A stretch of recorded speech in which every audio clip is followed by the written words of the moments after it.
Hello बच्चों, स्वागत है आपका हमारे YouTube चैनल निर्मला क्लासेज पर।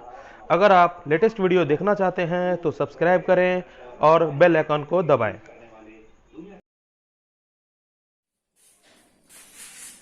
गुड मॉर्निंग बच्चों। क्लास 12 के लिए मैंने बहुत दिन से सोच के रखा था कि मैं स्टार्ट करूं। तो मैं आज से क्लास 12 मैथ को स्टार्ट कर रहा हूं। क्लास 12 का जो मेन पोर्शन है, अगर कहें तो मैथ में ये सारा मेन पोर्शन है। तो उससे पहले ये सोच लेते कि हम ये मानकर चल रहे हैं कि आज से जो मैं स्टार्ट कर रहा हूं, ये सोच रहा हूं कि तुम लोगों को अभी तक कुछ नहीं मालूम है, खासकर मैथ के बारे में। तो मैं ये सोच रहा हूं कि बोर्ड लेवल को ध्यान में रखते हुए हायर एडवांस लेवल तक मैं बताऊं। तो सबसे पहले बेसिक कॉन्सेप्ट को मैं क्लियर और बिल्डअप कर दूं, जिससे कि तुम्हें मैथ बनाने में रुचि बढ़े। खासकर ये हो कि जब हम मैथ बनाने के लिए बैठे तो ऐसा ना हो कि यार मैथ नहीं बनाएंगे, रिलैक्स है, रद्द करते हैं। होता है, ऐसा हो जाता है कि मैथ बनाने से मन भागता है। तो कोशिश ये रहेगी कि तुम लोगों के लिए मैं हर दिन एक न्यू वीडियो, न्यू टॉपिक के साथ डेली दूं।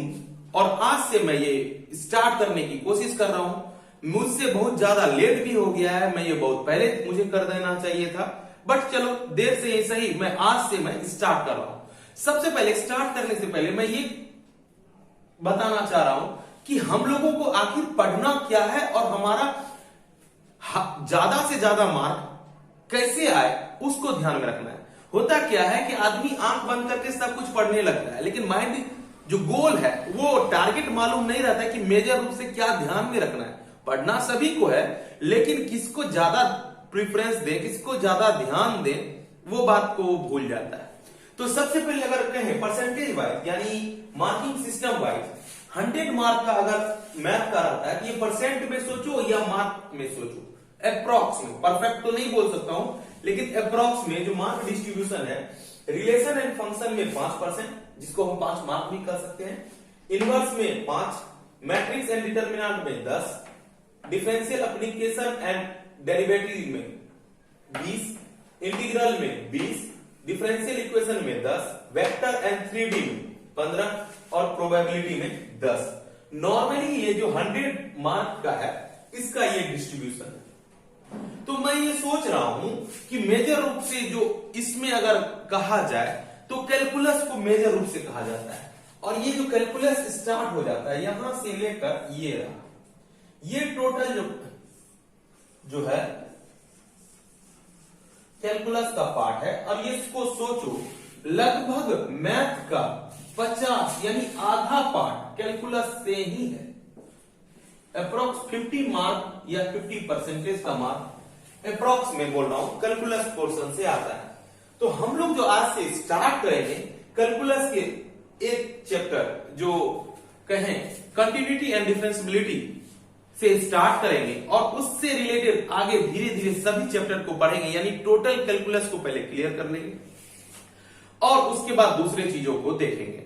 तो सबसे पहले इसे लिख लो, क्योंकि लिखने से ये हो जाएगा कि तुम्हारा माइंड बिल्डअप हो जाएगा कि हम लोगों को क्या क्या चीज पढ़ना है और उस पर क्यों ध्यान ज्यादा देना है, किसमें मार्किंग ज्यादा है।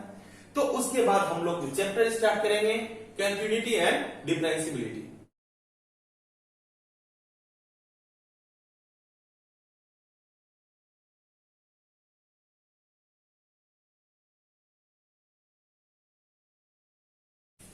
सबसे पहले ये देखते हैं कि ये कंटिन्यूअस यानी संतत का मतलब क्या होता है, संतत किसे कहते हैं। तो सबसे पहले इसके कुछ एग्जांपल से पहले समझते हैं, तब उसके बारे में और डीपली जानेंगे।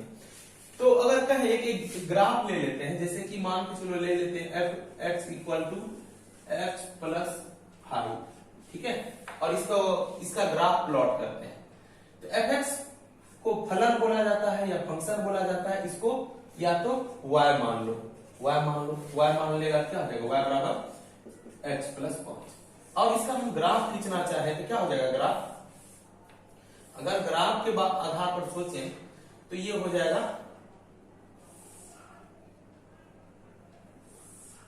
एक्स वाई, मिनिमम 2 पॉइंट होना चाहिए, ठीक है। आप जितना ज्यादा खींचिए उससे लेना देना नहीं है, लेकिन 2 पॉइंट मिनिमम होना चाहिए। जैसे 1 रखे, 2 रखे, -2 रखे, 0 रखे, सब कुछ, तो क्या हो जाएगा, x का मान 1 रखेंगे तो 1 और 5 6 हो जाएगा, x का मान 2 रखेंगे तो 2 और 5 क्या हो जाएगा, 7 हो जाएगा, x का मान -2 रखे और 5 तो -3 हो जाएगा, और x का मान 0 रखे, 0 है ना, और y का मान 5 रखे, क्या हो जाएगा 5। तो इसको अगर लिखे तो 1 6 2 7 -2 3 एंड 0 5। अब इसको रिप्रेजेंट करें, सपोज अगर हम रिप्रेजेंट करते हैं, ग्राफ को प्लॉट करते हैं, तो देखो किस टाइप का ग्राफ बनता है, ये x, ये y, ये x डैश, सॉरी ये y डैश, ये y डैश और ये y।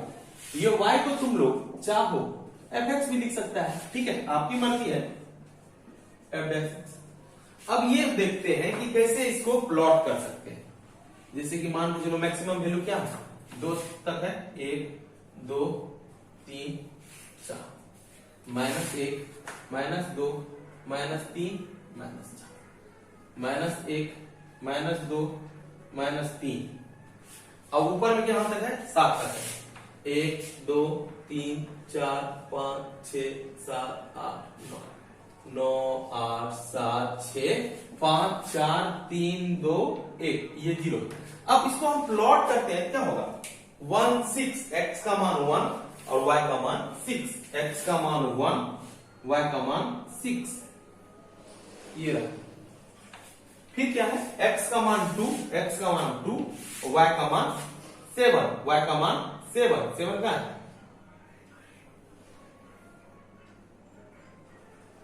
ठीक है।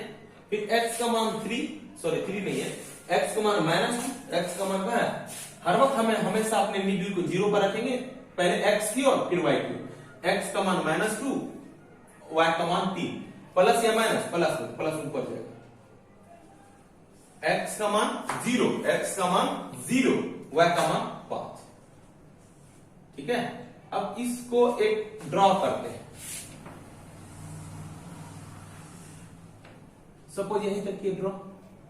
अब ये देखो कि यह जो ग्राफ है बीच में कहीं ब्रेक भी कर रहा है, चाहे पॉइंट इस पर हो या इस पर हो या इस पर हो या इस पर हो या इससे आगे, अगर आगे भी करे, सपोज x का मान 4 रखते हैं, 4 और +5 9 हो जाएगा, यानी 4 एंड 5 9 हो जाएगा, यहां आ जाएगा, ठीक है, ये यहां से मैच करेगा, यानी सो ऑन हो जाएगा।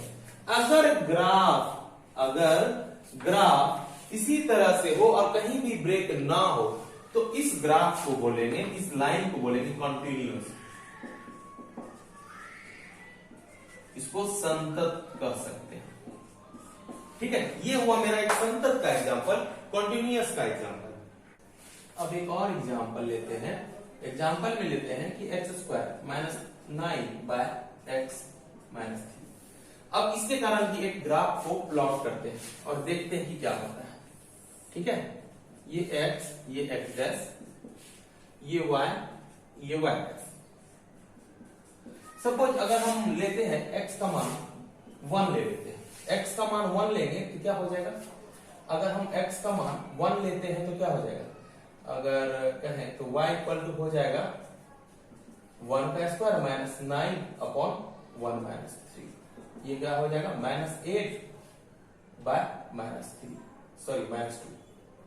ये क्या हो जाएगा 4, यानी y का मान क्या हो जाएगा 4। जब x का मान 1 था तो y क्या हो गया 4। तो कह सकते हैं कि अगर हम इसको रिप्रेजेंट करें तो जब x का मान 1 था तो y क्या था, अप्रोक्स जो भी हो, तो ये 4 है, तो यहां पर था, x का मान 1 था तो y क्या था 4। सपोज अगर x का मान 1 ना लेके x बराबर 0 ले लेते हैं तो y क्या हो जाएगा, 0 का स्क्वायर -9/0 -3, यानी -9/-3, ये कट जाएगा 3, यानी कि हो गया x का मान जब 0 लिए तो y क्या निकल गया 3 निकल गया, यानी कि x का मान जब 0 लिए तो y क्या आ गया, सपोज ये 3 यहां पर आ गया। अब उसी हिसाब से एक और वैल्यू कुछ और ले लेते हैं, जब x का मान सपोज ले लेते हैं, मान के चलो -1, x का मान ले लेते हैं -1, तो क्या हो जाएगा तो y इक्वल टू क्या हो जाएगा -1 का स्क्वायर -9 -1 -3। अब ये क्या हो जाएगा माइनस, ये तो प्लस हो जाएगा 1 -9 अपॉन -4। ये क्या हो जाएगा -8 बाय -4 कैंसिल 4 2 जा 8, यानी कि ये आ जाएगा y इक्वल टू 2 और x इक्वल टू -1। अगर x -1 था तो -1 था x y इक्वल टू 2 1 2, ये आ जाएगा यहाँ पे। अगर देखने से जो लग रहा है, हकीकत बताएं तो एक कंटिन्यूअस टाइप से ही लाइन है, तो क्या ये हर एक जगह होगा? चलो एक और पॉइंट को चेक करते हैं। जैसे कि चेक करते हैं x बराबर 3 पर, तब क्या निकलेगा y क्या हो जाएगा इसी में 3 का स्क्वायर -9 अपॉन 3 -3 और 3 3 जा 9 बाय 0 और ये आया 0 बाय 0। 0 बाय 0 को हम लोग 0 बाय 0 को हम 0 नहीं लिख सकते हैं, या 0 बाय 0 को हम कोई भी वैल्यू 5 1 कुछ भी 1 भी नहीं लिख सकते हैं, या 0 बाय 0 को इंफिनिटी भी नहीं लिख सकते हैं। यानी इसमें से 0 बाय 0 को कुछ लिख ही नहीं सकते हैं। 0 बाय 0 को इंडिफिनिट बोला जाता है, जिसका मान फिक्स नहीं हो। जब y का मान नहीं निकल रहा है तो इसको बोलेंगे 0 बाय 0 को क्या बोलेंगे इंडिफिनिट। जब इस टाइप का घटना हो, यानी कि जब तुम्हारा वैल्यू x बराबर, जैसे कि ये 2 हुआ, ये 3 हुआ, ये 2 है, तो ये इस पॉइंट पर जब y का वैल्यू यहां पर, यानी इस पॉइंट पर जो है वैल्यू नहीं निकल पा रहा है, यानी जब x का मान 3 था तो उस समय y नहीं निकल रहा है, तो यही कारण है। अगर आगे जाते हैं आगे भी निकल जाता है, यानी कि जब कोई लाइन में कुछ ऐसा पॉइंट्स आ जाए जहां पर वैल्यू y का नहीं निकल पाता है, तो उस पॉइंट के कारण इस लाइन को बोलते हैं, इस टाइप के ग्राफ को बोलते हैं डिसकंटिन्यूअस ग्राफ, डिसकंटिन्यूअस, ठीक है। और डिसकंटिन्यूअस को बोलते हैं असंतत, असंतत। अब बात उठता है कि असंतत जो होता है वो कितने टाइप का होता है। अगर बात करें असंतत यानी डिसकंटिन्यूअस जो होता है, 2 टाइप का होता है। एक होता है रिमूवेबल एंड दूसरा होता है नॉन रिमूवेबल,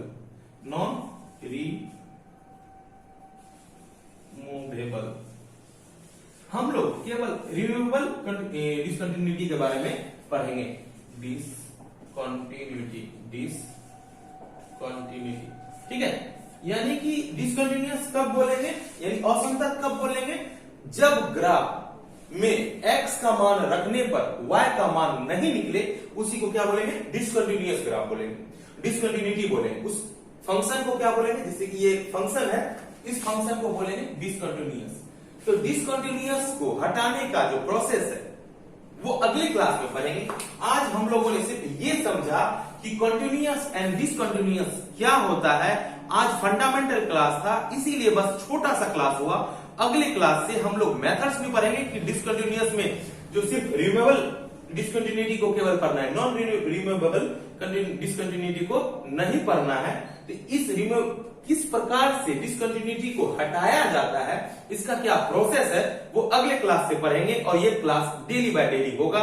इसीलिए अगर अभी तक तुम लोग नए मेरे चैनल के बारे में जान रहे हो तो सबसे पहले इस चैनल को सब्सक्राइब कर दो। सब्सक्राइब करने पे तुम्हारा ये होगा कि हर दिन न्यू वीडियो जो अपलोड होगा तो तुम्हें सबसे पहले नोटिफिकेशन मिलेगा। तब तक के लिए take care and good bye.